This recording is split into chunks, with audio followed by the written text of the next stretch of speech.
Si se coloca una rata en un tanque de agua, en total oscuridad, su sistema nervioso literalmente se rinde y deja de nadar a los 3 minutos. 3 minutos nada más, claro. Exacto, rapidísimo. Pero si enciendes un solo rayo de luz en esa misma habitación, ese mismo animal nada durante más de 36 horas. ¡Wow! Es una diferencia brutal. Brutal. Estamos hablando de un incremento de 700 veces en su capacidad de resistencia. Y fíjate que sin cambiar su fuerza muscular ni su nutrición. La única variable es una señal visual. ¿La luz? Sí, la luz. Y hoy vamos a explorar por qué la mente humana funciona exactamente con el mismo mecanismo biológico y por qué la esperanza, lejos de ser, digamos, un concepto mágico o puro optimismo vacío. O pensamiento mágico, ¿no? Exacto, porque es en realidad un componente de supervivencia absolutamente medible. Totalmente. Para entender esa mecánica, esta exploración a fondo se sumerge en una serie de textos extraídos del libro Este es tu momento, de Joel Osteen. Un material muy interesante. Muy interesante, sí. Y aunque el material original tiene raíces claras en la fe y, bueno, la motivación espiritual, la lente que aplicaremos en el análisis de hoy es estrictamente psicológica y cognitiva. O sea, nada de sermones hoy. Nada de sermones. Vamos a tomar estas historias, estos relatos de resistencia humana extrema, y los vamos a desarmar como si fueran casos de estudio clínico. Me encanta ese enfoque. La intención es observar cómo la narrativa interna que construimos frente a la adversidad altera, pero literalmente, nuestra realidad externa. Bueno, vamos a analizar esto paso a paso, porque todo ser humano llega a un punto de fatiga. O sea, todos enfrentan un proyecto que parece estancado, una crisis financiera que no cede o simplemente un agotamiento mental brutal. El cansancio del día a día. Exacto. Entonces, la pregunta fundamental para quienes nos escuchan es, ¿cómo el cerebro decide si vale la pena seguir gastando energía o si es momento de, apagar el sistema, igual que esos animales en la oscuridad? Claro.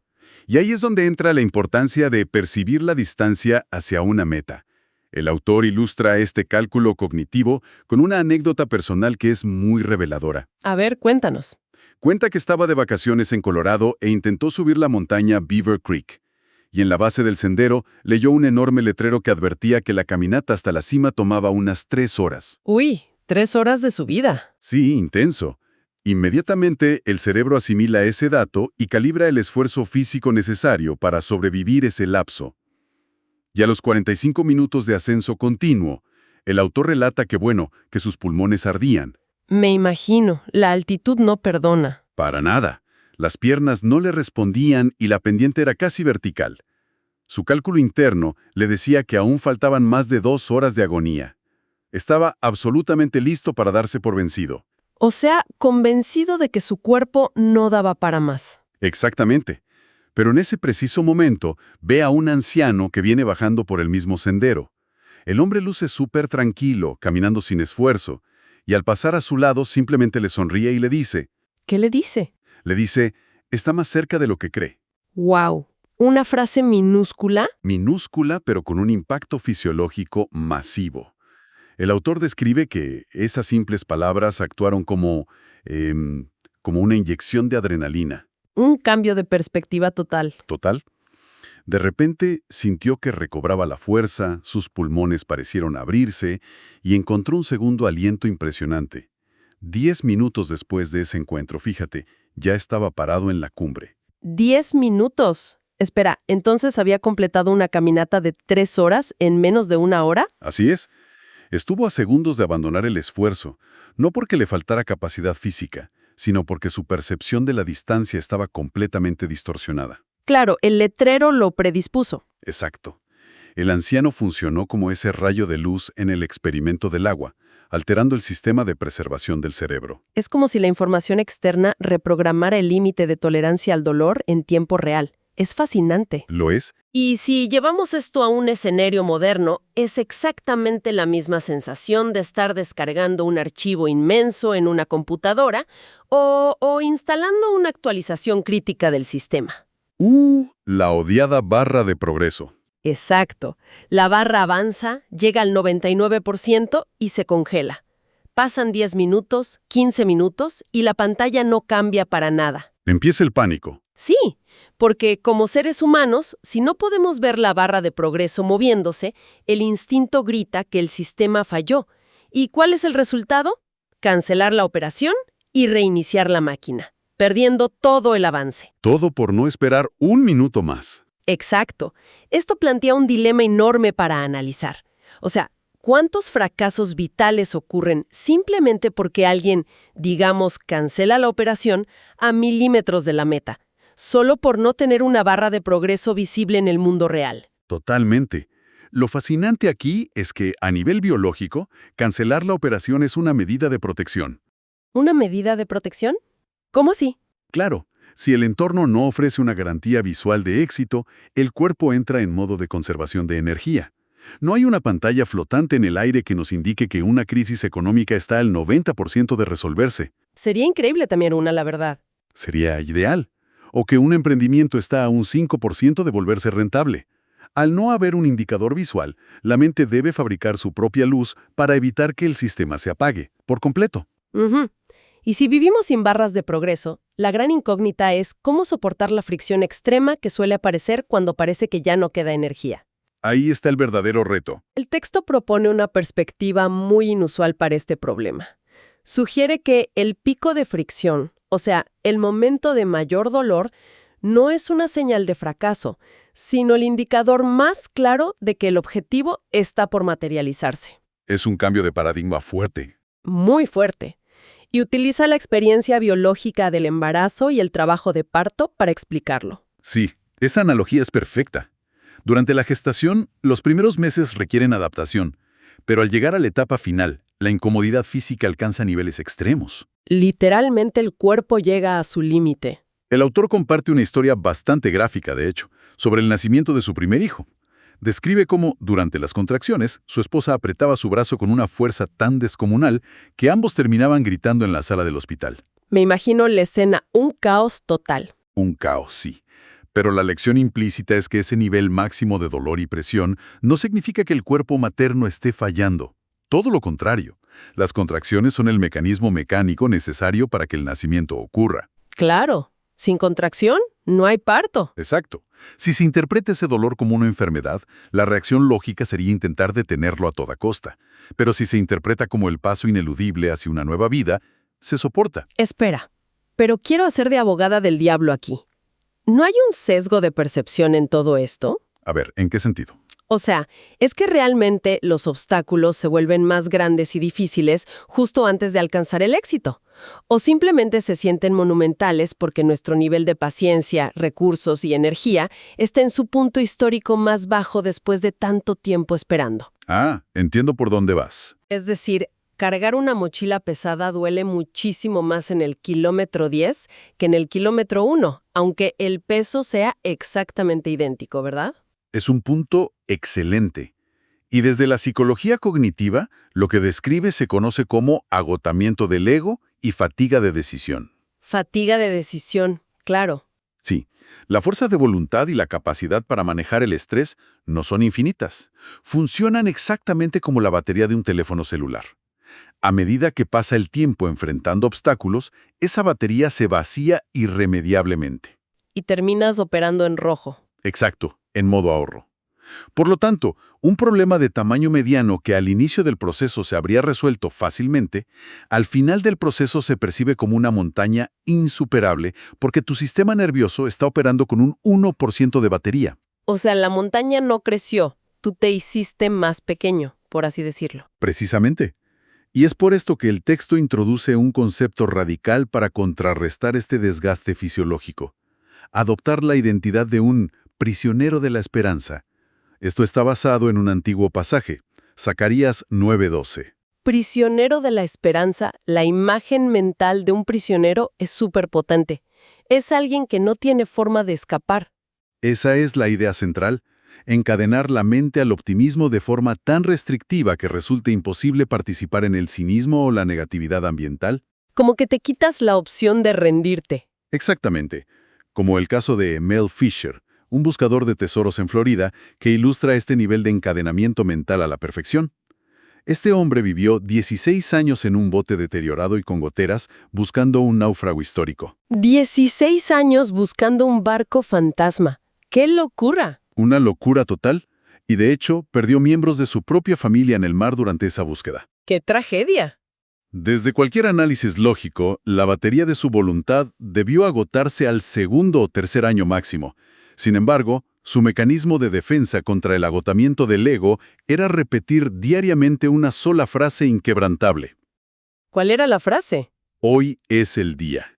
Y fíjate, en 1985 esa negación a rendirse culminó con el descubrimiento de un galeón español de 1622, completamente lleno de riquezas. ¡Wow! Literalmente hizo que hoy fuera el día a fuerza de repetirlo. Y fíjate, hay otra historia en los extractos que aborda esta misma terquedad, pero en un contexto, digamos, mucho más cotidiano. ¿Ah, sí? ¿La del anillo? Sí, la esposa del autor pierde un anillo de diamantes de muchísimo valor sentimental. Buscan en cada rincón de la casa, levantan alfombras, mueven muebles pesados y nada. Cero. Desaparecido por completo. Pasan 3 años completos.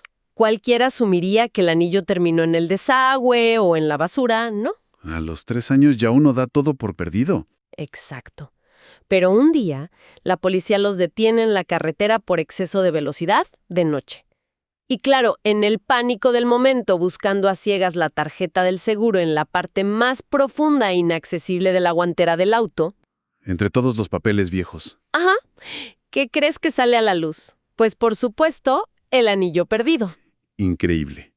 Lo que estas historias evidencian es que asumir el papel de prisionero de la esperanza funciona realmente como un escudo protector contra la fatiga. Te ahorra energía mental. Totalmente. Si se asume de antemano que la mayor oscuridad precede a la luz o que lo perdido inevitablemente regresará, la mente deja de gastar energía calculando las probabilidades de fracaso y se enfoca enteramente en resistir. Sí, pero, a ver, la resistencia frente al cansancio o a un anillo perdido es una cosa. Pero el paradigma sufre una prueba mucho más violenta cuando el obstáculo no es fatiga interna, sino una catástrofe externa fulminante. Un desastre real, claro. Exacto. ¿Cómo sobrevive esta mentalidad cuando el desastre es innegable y destructivo? Es una gran pregunta. Los textos abordan este extremo mediante narrativas de pérdida absoluta. Muestran cómo la reinterpretación cognitiva de la tragedia es literalmente la única salida. Presentan el caso de un hombre llamado Thomas. El del naufragio, ¿verdad? Ese mismo. Thomas queda varado en una isla completamente desierta tras un naufragio. Durante semanas sobrevive en la miseria, logrando construir apenas un frágil refugio de hojas y ramas para protegerse del clima. Sobreviviendo a duras penas. A duras penas. Y un día, tras alejarse buscando comida, regresa para encontrar su pequeña cabaña envuelta en llamas. El fuego consume lo único que tenía en el mundo. El relato describe cómo este hombre colapsa, sintiendo que la vida misma lo ha abandonado por completo. Y aquí es donde se pone realmente interesante. Porque esa cabaña en llamas, visualmente, es la imagen de la ruina final. Es perder lo poco que te quedaba. La derrota absoluta. Pero horas después de que la cabaña se redujera a cenizas, un buque de rescate aparece en la costa. Resulta que los marineros vieron la enorme columna de humo subiendo desde la isla. ¡Wow! O sea, la destrucción de su único refugio fue, irónicamente, una gigantesca pistola de bengalas involuntaria. ¡Qué analogía tan buena, una pistola de bengalas! Sí, a veces para que un rescate o un cambio profundo pueda ocurrir en la vida, es necesario que la circunstancia cómoda, aunque sea miserable, en la que nos hemos estancado, quede completamente reducida a cenizas. Esta recontextualización del desastre se repite en otra anécdota del material. Un matrimonio de la tercera edad, el señor John y su esposa Laverne. Él trabajaba limpiando una iglesia y ella era la secretaria. Gente de clase muy trabajadora. Personas de recursos muy limitados que dedicaron décadas a ayudar a otros. Y de pronto, experimentan una secuencia de desgracias implacable. Su casa sufre un incendio gravísimo. Luego los restos son saqueados por ladrones. ¡Qué coraje! Sobrellovido mojado. Y para culminar, una tormenta inunda lo poco que quedaba en pie. Una destrucción total de su patrimonio en la vejez. Es el tipo de secuencia que quiebra la cordura de cualquiera. O sea, fuego, robo y luego inundación. Parece un castigo, pero la resolución de este evento ilustra el poder de las redes construidas a través del tiempo. 20 años atrás, fíjate, el señor John le había enseñado nociones de carpintería a un joven problemático de la comunidad. Ah, claro, el efecto mariposa de las buenas acciones. Exacto. Ese joven, ahora convertido en un exitoso constructor, se entera de la tragedia, reúne a contratistas, arquitectos y proveedores locales y juntos construyen para los ancianos una casa nueva, el doble de grande que la original, ¿Y todo esto gratis? sin cobrarles ni un centavo. La bautizaron como la casa que el amor construyó. Esto plantea una interrogante analítica fundamental, ¿no crees? ¿De qué manera la mente humana puede distinguir en el fragor de la tragedia entre un punto final definitivo y una fase de transición sumamente dolorosa? Es que es dificilísimo, sobre todo cuando el agua sucia está literalmente subiendo dentro de la sala de tu casa. En ese instante de pánico, es casi imposible pensar lógicamente en una transición hacia algo mejor. Claro, el cerebro reptiliano toma el control. Para responder a esa encrucijada, la fuente recurre a un arquetipo histórico. La figura bíblica de Noemí. Ella pierde a su esposo y a sus 2 hijos en un país extranjero. Una pérdida incomprensible. El trauma psicológico es tan aplastante que ella decide cambiar su propio nombre a Mara, una palabra que significa literalmente amargura. Decide que la tragedia reescriba su identidad. O sea, se convierte en su propio dolor. Exacto. Despojando este relato de su contexto religioso, la lección psicológica es vital. Frente a un trauma devastador, el evento adverso ocurre.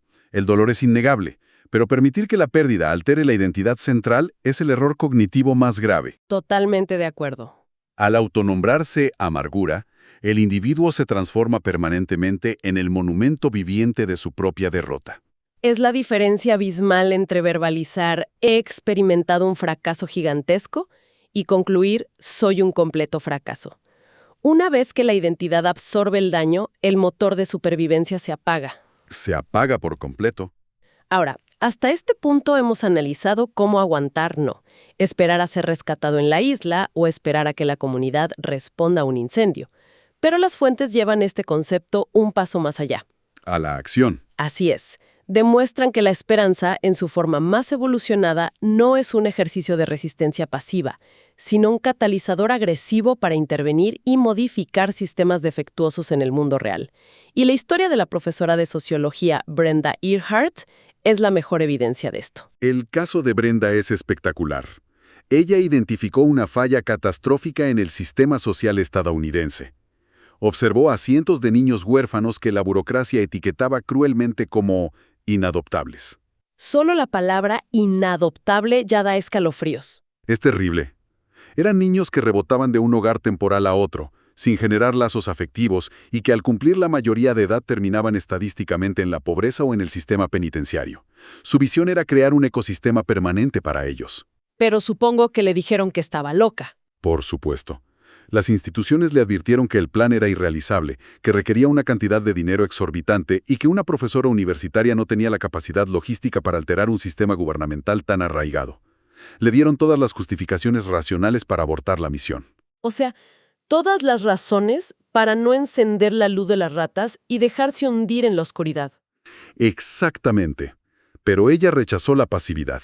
En lugar de ceder ante la fricción sistémica, utilizó su convicción como combustible táctico. Logró asegurar $1 millón en financiamiento estatal. ¡Guau! Y en 1994, fíjate lo que hizo. Compró un vecindario residencial entero dentro de una base militar abandonada de la Fuerza Aérea en Illinois. Compró una base militar entera. Eso es pensar en grande. Y allí fundó Hope Meadows, o la Pradera de la Esperanza. El diseño de este lugar fue brillante. Atrajo a personas de la tercera edad para vivir en la comunidad con alquileres súper reducidos. ¿Con qué condición? A cambio de que actuaran como abuelos voluntarios y mentores para estos niños huérfanos. Transformó a 2 poblaciones vulnerables y aisladas en un ecosistema de apoyo mutuo que cambió miles de vidas. Lo que impresiona de ese modelo es la acción implacable. Es que es muy distinto desear que las leyes cambien a salir a comprar una base militar abandonada. Es pasar de la esperanza pasiva a la activa. Totalmente.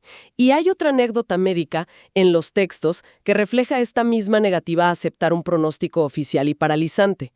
El caso del doctor Said Naqvi, que sufre un ataque cardíaco masivo mientras ejercita en una cinta de correr. Un evento fulminante. Sí, el daño al cerebro por la falta de oxígeno es tan severo que queda en un estado casi vegetativo, sin respuestas neurológicas, y los especialistas indican que médicamente no hay recuperación posible. En ese escenario de oscuridad total, es su esposa Nina quien toma la iniciativa activa.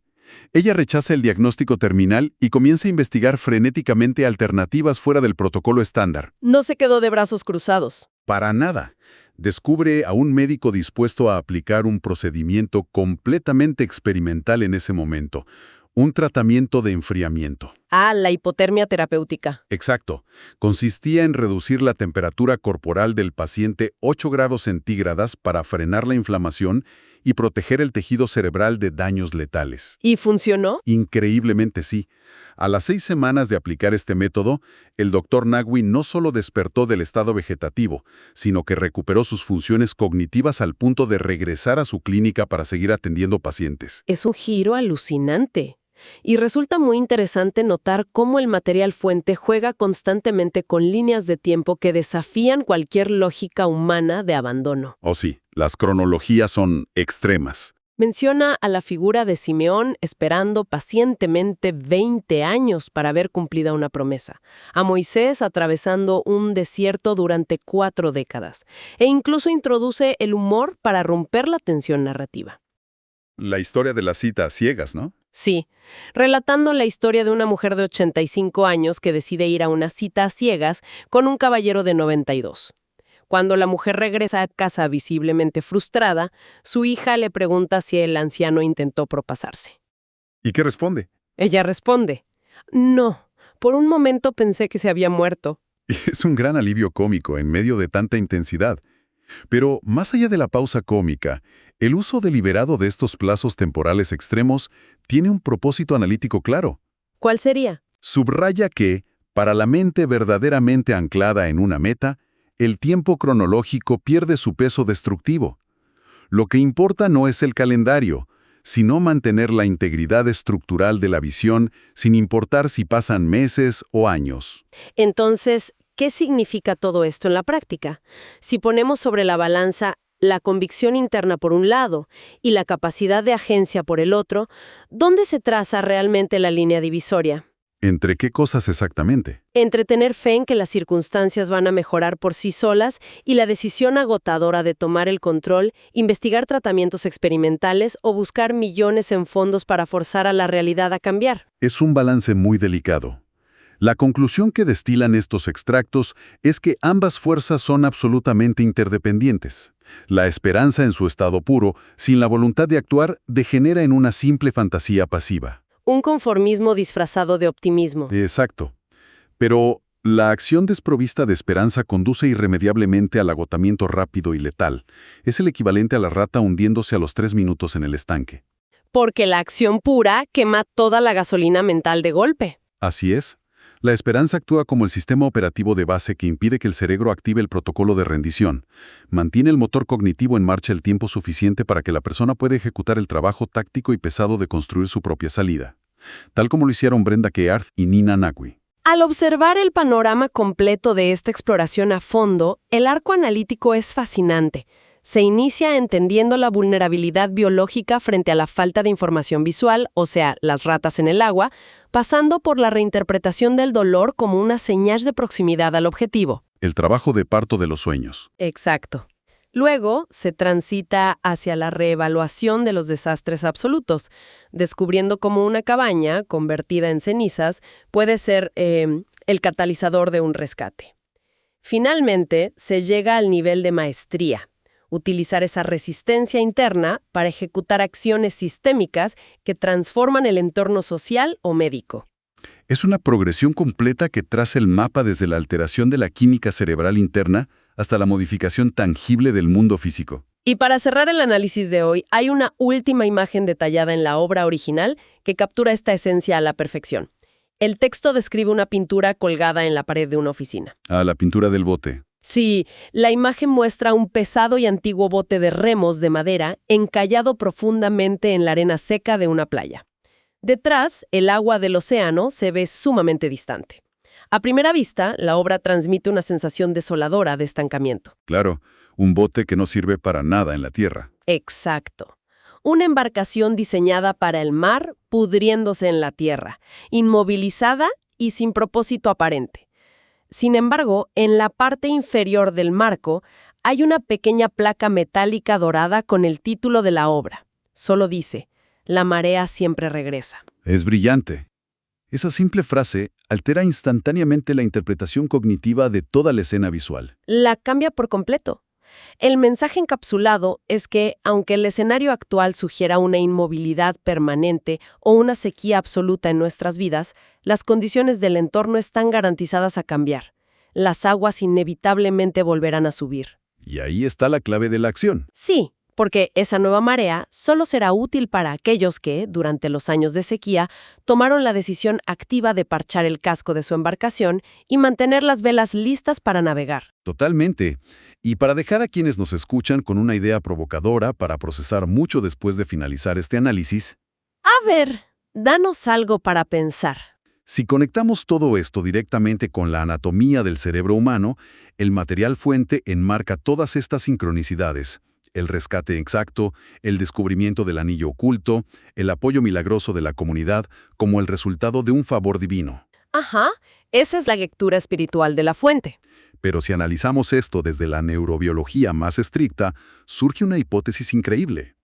Podría ser que asumir ferozmente la identidad de un prisionero de la esperanza funcione en realidad como un entrenamiento intensivo para el sistema reticular activador del cerebro. Espera, ¿el sistema reticular activador? ¿Te refieres a la red neuronal que filtra lo que vemos? Ese mismo. Ese filtro neurológico especializado que decide qué información ambiental llega a nuestra conciencia y cuál se descarta por irrelevante. O sea, cuando compras un auto rojo y de repente ves autos rojos por todos lados. El mismo principio. Es posible que la esperanza sostenida literalmente reescriba las redes neuronales, permitiendo detectar oportunidades ocultas, grietas en un sistema burocrático o tratamientos médicos innovadores, que una mente condicionada por la desesperación sería biológicamente ciega para ver. ¡Wow! Es un mecanismo extraordinario para reflexionar justo antes de enfrentar el próximo gran obstáculo. No es magia, es neurobiología entrenada por la esperanza.